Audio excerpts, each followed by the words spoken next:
nakanata. Napatong anak ko sa YABON, sumubalik na kong sulod. Super fam, mura na siya akong ka-share. Thank you.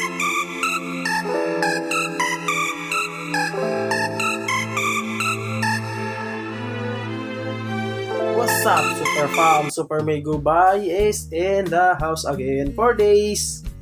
For this content, I just want to share you sa gawas sa akong gitrabahoan kay medyo gafagi gidya kayo nga around 2:40 na sa KAADLAWON, and para kasayuran sa tanan night shift ko, then sa gawas nagpag na siya. So let's continue sa gawas. Super fam and stay tuned. Kaya kalibutan na ko sa gawas. Ayan mo na siya, oh.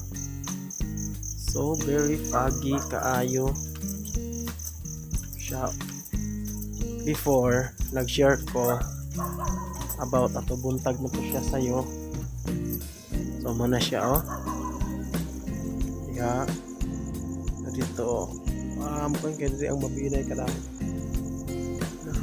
Singalan ani kanang gabon kay bagabon na siya yabon mo sa mua sa ban gabon.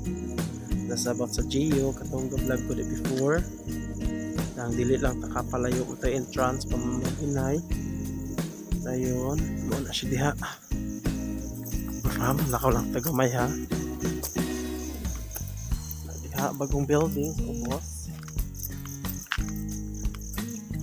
Ko di lang ko palayo sa composting kay baka maulawan ta. Ano siya, super fam, kaya muna kayo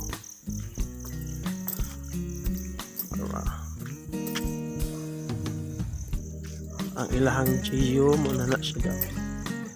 Dito may dalan to siya padulong sa bais, pwede ko kamalikot pamanhoyod ang ilang hotel sa Mabinay. Super fam, nagani ko ron diri, oh, tunga sa may YABON na ako anak ko nakanata. Napatong anak ko sa YABON, sumubalik akong sulod. Super fam, mura na siya akong ka-share. Thank you.